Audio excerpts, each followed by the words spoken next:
invitando a la población argentina a lograr que esto vaya para adelante, porque del otro lado vemos con claridad lo que se dice, ¿no?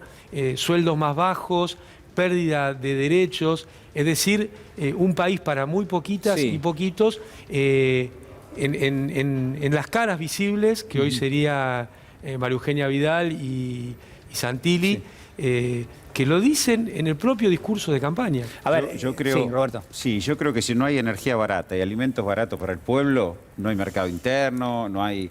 Digo, lo voy a decir ahora más contundentemente. Digámoslo, digo. a ver. Sí, a ver, si el año pasado el 63% de la producción de maíz se exportó y el kilo de pollo, que el maíz es forrajero del pollo, te aumenta de 157 pesos a 190, algo está pasando acá. Digo, alguna cosa, es decir, si nosotros no logramos asegurar una canasta básica alimentaria accesible para el asalariado, formal e informal, que no tenga preocupación por las tarifas de energía, no hay resto para la indumentaria, no hay resto para el electrodoméstico, no hay resto para ir a comer afuera. Digo, esto es lo que me parece que el pueblo está esperando. Yo te decía, la foto de fin de pandemia a la cancha, porque toda esa gente está esperando, ya que es un eslogan de nuestra campaña, la vida que queremos. Bueno, la vida que queremos es ir a comer afuera, ver el fútbol, encontrarse con los amigos y no tener preocupaciones de empleo, no tener preocupaciones de salario. Esto es lo que el peronismo construyó. El peronismo, uno de sus legados históricos es que el pueblo comía lo que quería y en su casa, dentro de una canasta diversa, no todo. Pero eso hay que hacerlo. Adhiero a lo que dice Roberto con respecto a la vida que queremos. Tengo un amigo que me decía, la vida que necesitamos. La vida que necesitamos porque a cada necesidad hay un derecho, ¿no? Hablamos del pragmatismo peronista y me parece que tiene que ver con eso. Insisto con el tema del norte y la dirección. Es fundamental saber que no erigir una interpretación hegemónica del voto. Bueno, la gente está pidiendo más, no, la gente está pidiendo más salario, está pidiendo más estabilidad, está pidiendo más seguridad en ese aspecto, no está pidiendo más derecha, no está pidiendo más flexibilización, no está pidiendo más precarización, no está pidiendo más evasión de la justicia. Esto parece que hay que dejarlo claro, porque si no después polarizamos, como dice cierto sector de la derecha, no, lo que pasa es que Argentina necesita más seguridad. Lo que necesita, sí, por supuesto, es más seguridad, pero siempre ir para un sector en donde la distribución de la riqueza sea para los que más, ahora, como decía Úrsula. Pero no quedó en evidencia en la pandemia que se necesita un Estado cada vez más presente, con más recursos, que habilite derechos para lo que son las mayorías. Uno podía anticipar hace algunos meses y pensar, bueno, en las próximas elecciones va a haber un premio a aquellos que se preocuparon por que las mayorías tengan el derecho a la salud pública, a la educación pública, y sin embargo, en ese punto hay como cierto enojo de la gente. ¿Por qué es ese enojo? ¿Hacia quién va dirigido? O en todo caso, hay una búsqueda. Lo que se está planteando es, necesito más, con esto no me alcanza. Yo creo que el enojo hay que interpretarlo políticamente desde la construcción en el territorio. Máximo Kirchner decía la otra vez, la fortaleza hay que encontrarla en el pueblo y hay que trabajar. No hay que victimizarse en este aspecto. Estoy de acuerdo, porque si no hacemos lo que hace La Nación Más, que está todo el tiempo cohesionando a través del odio, como dice Jorge Alemán, ¿no? El odio cohesiona la masa y no permite que surja el pueblo, y el pueblo justamente lo que entraña es organización, construcción y trabajo. Y creo que hay que interpretarlo desde ese lugar para volver a la esperanza, porque si no es todo catástrofe. Úrsula. Sí, me quedé con lo de Jorge Alemán, que también yo leí la nota, me pareció espectacular y me parece que está sucediendo mucho de eso. No me parece que sea menor el tema medios y lo que sucede tanto en la pantalla como en los medios gráficos. Me parece que inoculan odio todos los días, y decía algo muy interesante, Jorge, que tenía que ver con que el odio es adictivo. Es decir, uno se levanta a la mañana y necesita, bueno, ¿con qué me indigno hoy, no? ¿Con qué me enojo hoy? Y me parece que el papel de los medios es fundamental, que habría que reverlo, que desde ya ni siquiera voy a mencionar tema antivacuna y ¿no? todo lo que sucedió en plena pandemia peligroso. En Alemania, por ejemplo, los noticieros solamente podían dar la información oficial. Bueno, ningún periodista podía opinar de la pandemia. A propósito de lo que decías de Jorge Alemán, él señala algo muy interesante. Dice, la Argentina es el único país donde la oposición política le imputó los muertos de la pandemia al gobierno nacional. Donde le dijo al gobierno nacional, vos sos responsable de tener muertos en pandemia. Mientras ellos y decían, eso ha salgan, roto cualquier código político. Pero además ellos arengando la salida de las casas, a romper las cuarentenas, digo, realmente manejan un nivel de dicotomía tremendo. Y me parece que sí hace daño, hace mucho daño. Hay un punto que acaba de mencionar acá la amiga que es espectacular, que es que Alemania limitó el tema de la construcción, digamos, de opinión vinculado al tema de las vacunaciones, porque Merkel vivió lo que fue el nazismo y claramente los países que vivieron el nazismo saben perfectamente que la manipulación de aquellas noticias que afectan al común de la población en general y la manipulación de las mismas pueden terminar siendo una verdadera catástrofe. Alemania ya pagó muy caro ese tema. Entonces, ¿qué hicieron los alemanes?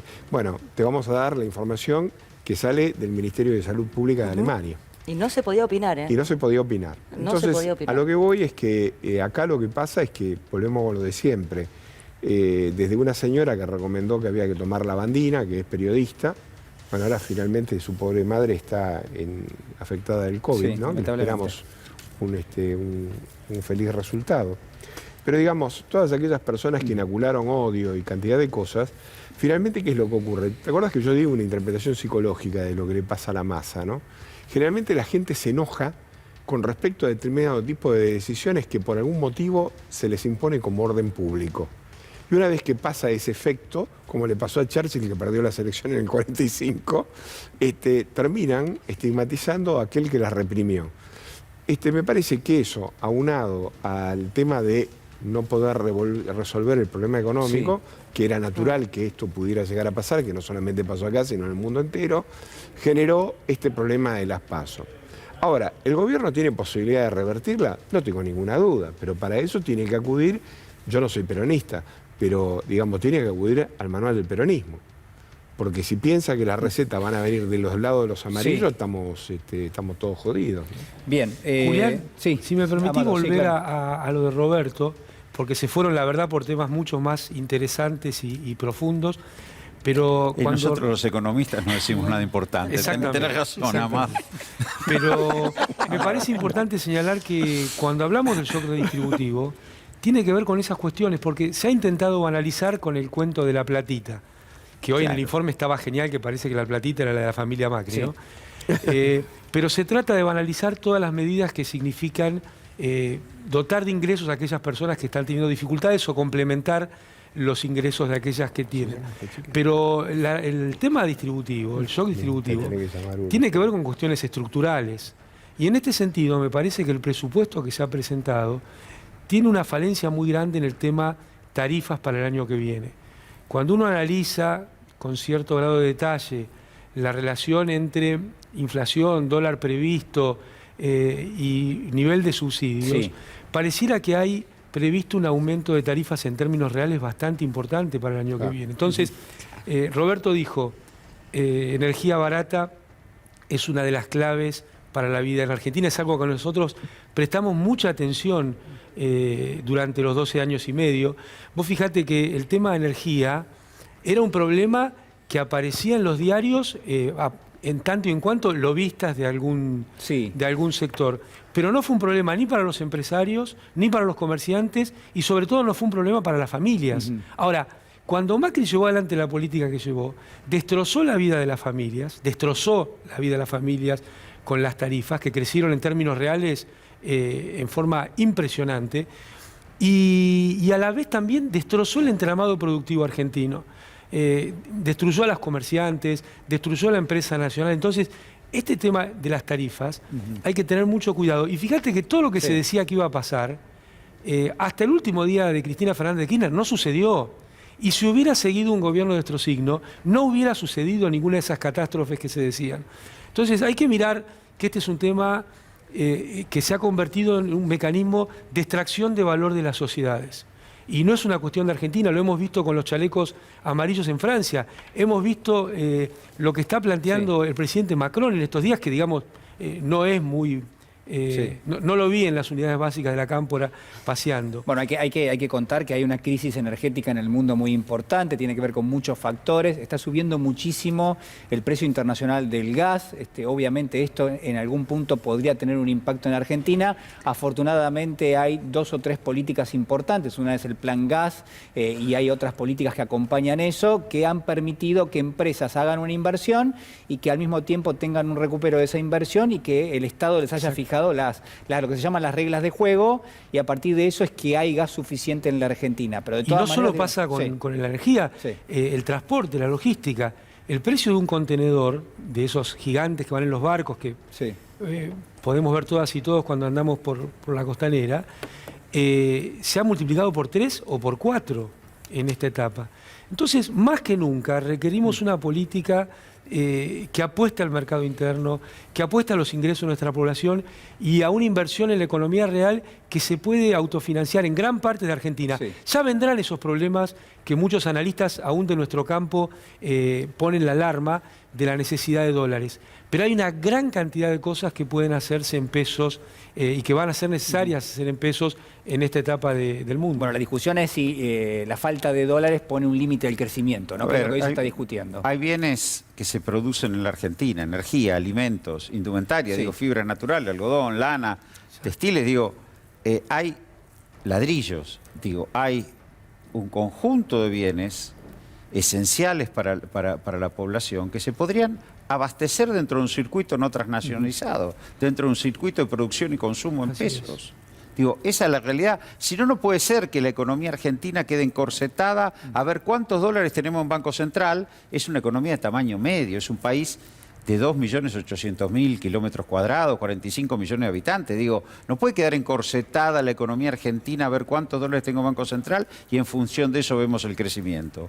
Bueno, pero la industria en general consume industria, sí, está bien, pero si vos estuvieras en la etapa del 2013, 2014, 2011, que se producían y vendían entre 700, 800.000 autos, que demanda mucho, pero este no es el caso. Exactamente. Este no es el caso. Hoy no estamos en el complejo, en la frontera de consumo del complejo electrónico. Estamos en la necesidad de subsistencia, y eso me parece que es lo que hay que entender. Y el desencanto, cuando hablamos del voto, y yo lo dije el programa pasado, no hay derechización del voto. Cambiemos tiene 40%.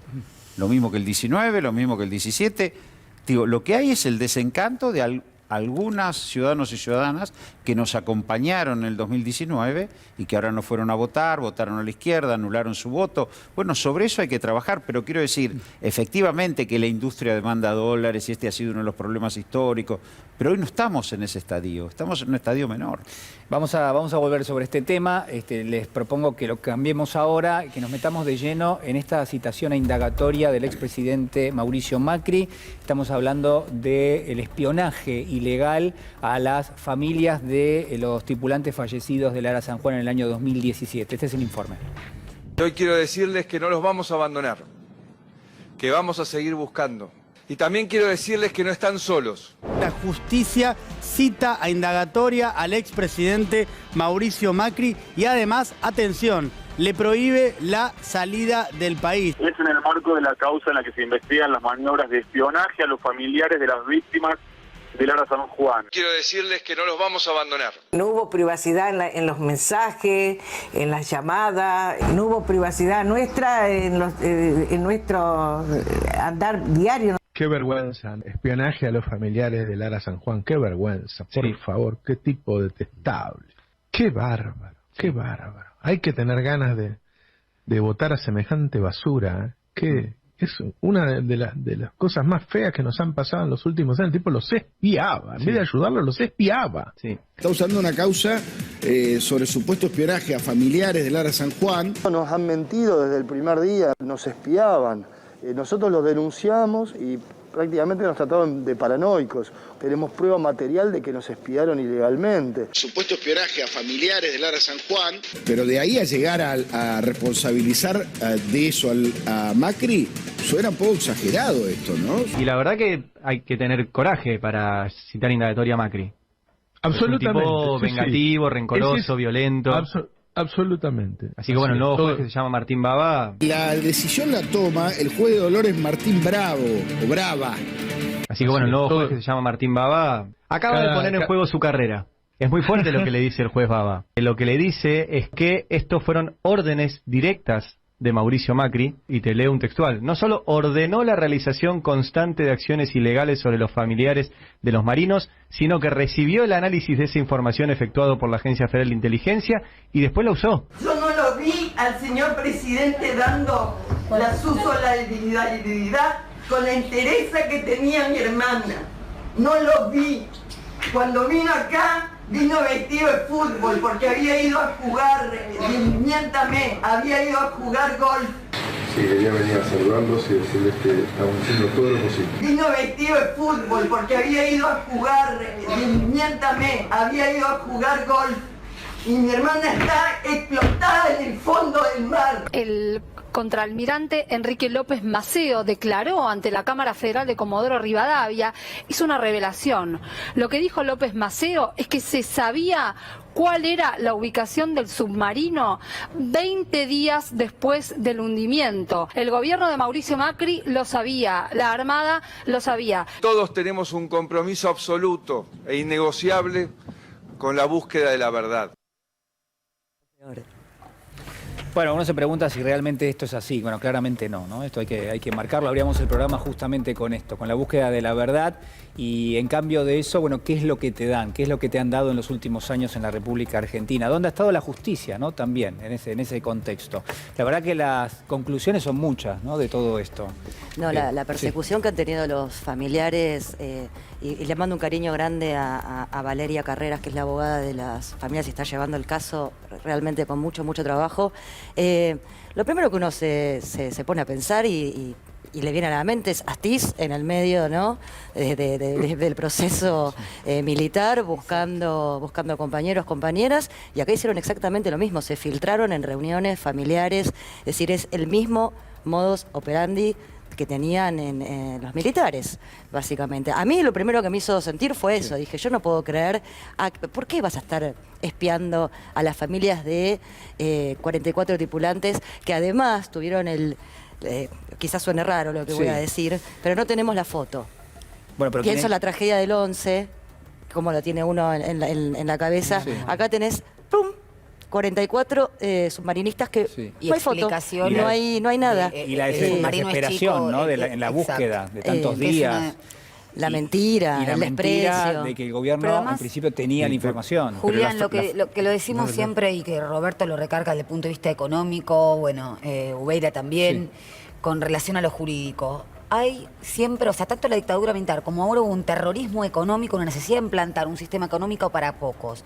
¿Qué poder constituido del Estado utilizaron? La justicia, que era el sistema más permeable, menos oxigenado, más hermético, que reproduce esta lógica palaciega que vemos y que desde ya los jueces que no se avenían a hacer lo que Mauricio Macri quería, bueno, pues eran perseguidos a través del Consejo de la Magistratura, que fue el órgano inquisidor de Macri, y muchos de los cuales hoy están en ese sistema de justicia de la Ciudad de Buenos Aires. Por ejemplo, Juan Bautista Maíquez, que es procurador. Por ejemplo, Santiago Tamendi, que fue viceministro de Justicia de Garabano, que también salió a hablar ahora de persecución a Macri. Persecución no, es aplicación de la ley, de esas de las que se quieren sustraer.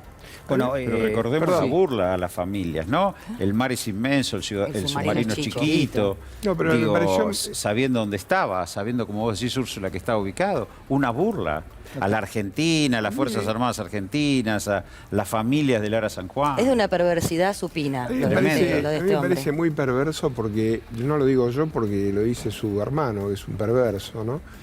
Escucharon a los familiares que entre ellos hablaban de la posibilidad de un rescate o de hacer un ofrecimiento de dinero para ver si de alguna manera se esclarecía el hecho. Sí. Y de esas conversaciones fueron captadas y luego cuando se sentaron con Macri, Macri les dijo, tengo una idea, me parece muy interesante por ahí ofrecer una recompensa. Y los familiares sorprendidos dijeron, esto es lo que estábamos pensando nosotros. O sea, el muñeco te escuchaba y después tus ideas te las traducía para simpatizar y empatizar con vos. Digo yo, la verdad es que un sinvergüenza más grande pocas veces se ha visto. Porque realmente escuchar a los familiares para después decirle cuál es su discurso, claramente hace que el hermano diga que es un perverso, se queda corto. Yo quiero volver sobre lo de Amado. Úrsula, ¿no? Porque cuando uno ve todo lo que ha sucedido en estos años de Mauricio Macri, en este tema en particular, a nosotros nos tocó estar detenidos en el mismo penal donde estaban detenidas personas de lesa humanidad. Personas que habían infiltrado un grupo de madres para marcar gente, y a las madres. Eso pasó en Argentina en la década del 70. Y vuelve a suceder algo similar. Se metieron a infiltrar a hermanos, padres, madres. O sea, con la misma lógica, decís vos. Sí. Pero, por supuesto, con la misma. Y con un agregado. El dolor de esta gente, no, el que dice lo entiendo, es mentira, es un hipócrita. Yo le agregaría que al mismo tiempo que sucedía eso, habían microfoneado, cableado y puesto cámaras en las cárceles de la República Argentina, donde había personas que estábamos detenidos muchas veces con prisión preventiva o con pena definitiva. Es irrelevante a los efectos de utilizar el Estado para espiar a conciudadanos, a sus familiares, a nuestros familiares, a nuestras amigas y amigos, a nuestros compañeros que eran marcados y perseguidos después de ahí. Hasta los propios espió, no le quedó nada. No le quedó nada. Una Pero vos imaginate que a nosotros nos tuvieron en el hospital porque estaban cableando y microfoneando el pabellón donde nos iban a meter y no había llegado el tiempo, no habían llegado a tiempo. Entonces estaban los pedacitos de cable, los chicotes de cable en el piso. No entiendo, Amado, ¿cómo no habían llegado a tiempo a qué? A cablear y a microfonear. Yo Para inauguré un espiarte. pabellón, Claro. inauguré un pabellón destruido. Fui el primero en entrar a un pabellón destruido porque lo estaban cableando y microfoneando. Por eso todos los que fueron perseguidos por Macri en esa etapa, fuimos a parar a un pabellón de castigo de la cárcel de máxima seguridad argentina.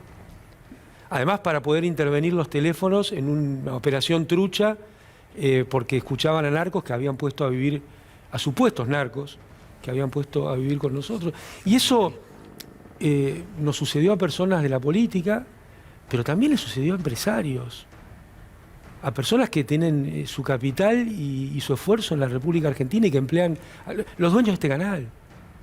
Estaban sometidos a ese régimen, no solo de prisión injusta, ilegal, sino sobre eso no podían hablar con sus abogados porque los estaban grabando y escuchando. Eso es Macri.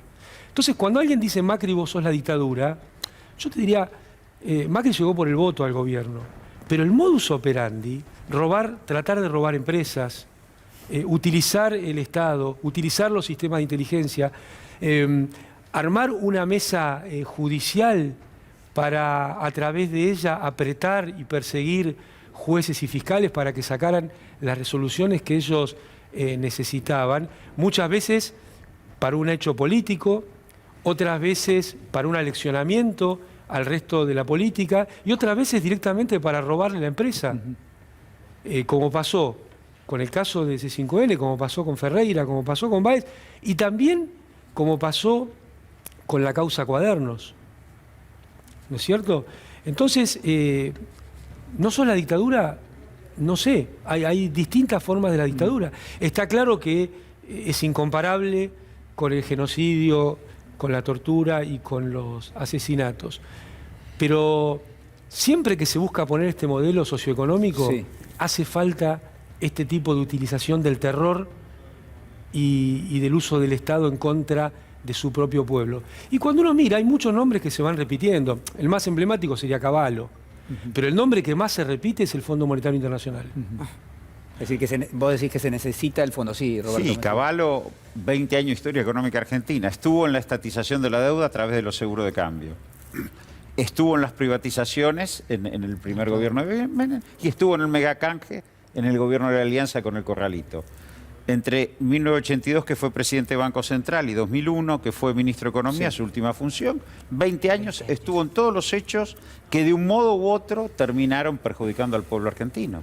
Digo, y esto es una figura que estuvo y habla, opina, bueno. Y sale, no, sale digo, a hablar, a decir. Y el fondo el fondo es responsable del desastre del 2001.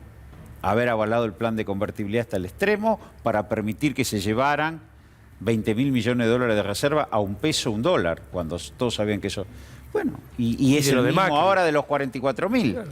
Bueno. Y de sostener a Martínez de Oz, porque la dictadura era cívico-militar. Sí. Y pongo primero lo cívico. ¿No es cierto? El terror y el horror corrió por la cuenta, pero alguien lo financió. ¿No? Eclesiástica también un poco. También. Por eso la provincia de Jujuy es clave en esto, ¿no? Porque la provincia de Jujuy está Blaquié y está Milagro. Son dos caras de la misma moneda. Doctor Ubeira, ¿usted quiere decir algo? Sí, yo ya comparé recién los métodos, arranqué comparando esto con los métodos de la dictadura. Lo que ocurre es que están tratando judicialmente de que esta causa de espionaje a la que hace referencia Amado se desguace en Comodoro Pi. Hemos llegado a punto tal de que el doctor Bertuzzi, ¿le suena el apellido? Totalmente. Bueno, a los querellantes nos dijo que cuando lo recusamos, no aceptó la recusación, pero dijo, tengan tranquilidad, no tengan temor los querellantes, dice textualmente eso el texto, de que voy a proceder conforme a la equidad y la tranquilidad de espíritu que me ha garantizado, me ha caracterizado durante toda mi vida. Como él, recién Amado mencionó la causa Cuadernos, yo lo padecía a Bertuzzi y a Bruglia. O sea, son los que anticiparon las prisiones preventivas a Clarín con los famosos semáforos rojo, amarillo y verde, que son los mismos semáforos que ahora aparecen en las acciones de las carpetas de inteligencia. Y que eran los que publicaban anticipadamente cuál iba a ser el resultado de las prisiones preventivas. En el caso de Oscar Tomás, el juez de primera instancia, para darle la excarcelación, le puso 60 millones de pesos de caución para salir. La Cámara de la persona que uno no le tiene que tener temor, que es Bruglia y Bertuzzi, lo bajaron a 50 millones y la casación lo redujo a 3. Entonces, digo, yo lo miro acá, si el doctor Bertuzzi me está mirando, yo le tengo que decir que con respecto al tema del espionaje y el descuartizamiento de la causa en Comodoro Pi, tengo un fundadísimo temor de parcialidad en la persona de él y la del doctor Llorens, que era el sido visitante a verlo a Macri en la Casa de Gobierno y después en Olivos, sencillamente porque están colocados en esa sala de cámara porque realmente están para esto, para favorecer esta cuestión. Y lo peor del asunto es que el gobierno sigue durmiendo en cuanto a los reemplazos de Bruglia y Bertuzzi en la Cámara. Ya se le pasó un tiempo más que prolongado para hacer lo que tendrían que haber hecho hace por lo menos 6 meses atrás. Entonces la pregunta que yo me hago es la siguiente. Digo, si el gobierno está muy avisado, digamos, no se nota. No se nota. Porque finalmente, si la causa del espionaje y los sótanos de la democracia fracasan, no va a ser por nosotros los abogados, que los hemos recusado y los hemos denunciado, sino va a ser por la actividad del gobierno que no pone los jueces que hacen falta. Nada más. Te agrego algo en el tema Bertuzzi, perdón. Sí. No, perdón. Porque, perdón, pero viene justo Bertuzzi. Sí. Bertuzzi fue el presidente del tribunal que me condenó a mí, en el cual, en vez del Código Penal, procesal penal, usaban el código electoral para ver las fechas que iban poniendo y qué iba sucediendo, y le cobró a Macri con que lo ponga como camarista. O sea, él a los pocos días de sacar la condena mía... Como moneda de cambio. Como moneda de cambio. O sea, él le dio la prueba de amor a Macri y Macri le pagó adecuadamente. Y esa situación sigue. Y fue uno de los 3 tipos que ni siquiera se pudieron presentar cuando el Senado de la Nación los llamó a revisar sus pliegos. 10 llamó, solo 3 no fueron. No podían ir porque no podían explicar lo que habían hecho. Y él fue uno. Elegir los jueces que quieren tiene que ver con eso. La política que tuvo Macri es de trasladar y premiar jueces por ese tipo de cuestión. Jueces que después no pudieron dar explicaciones en el Senado. Cuando hablamos de que ponían los jueces que querían, hablábamos de estos mecanismos. Sí, el mecanismo de ordenar la prisión de Amado cuando no estaba en firme la sentencia. Bueno, perdón que me meta en... Bueno, fue una puesta en escena también, ¿no? Era para... Una puesta en escena, pero claro. Pero en relación... Pero eso no hay que olvidarlo, no hay que olvidar el nombre Bertuzzi, ¿eh? Yo hablo también en cámara, no vamos a olvidar ese nombre. Y en relación a la justicia, y pensaba nuevamente con lo que sucedió en Cava, ¿no? Del Tribunal Supremo de Justicia, ¿no sienten, por lo menos, que se habló, o lo hablaron muchos periodistas, colegas, pero de parte del gobierno nacional no, como que no, nadie salió, ¿no?, a advertir o a señalar esto? Sí, la verdad que no calientan gustito a poco, digo. No calientan a nadie del gobierno. La verdad, sí que están esperando de alguna manera que uno se enamore. La verdad que como enamorarse de una planta. No calientan a nadie del gobierno. Si esto es el peronismo, está pasteurizado de cualquier manera. Yo soy zurdo, así que está claro. Pero, digamos, no canto la marcha peronista. Pero ahora me acaba de decir un peronista de 40 años, sí. de peronista, que fue a un acto y entró al acto y salió del acto y no se cantó la marchita. Yo la verdad que a mí que se cante la marchita o no me da frío, ni calor. Pero la verdad que hacia la liturgia. Me parece que hasta perdieron la liturgia. Nos vamos a volver a meter en este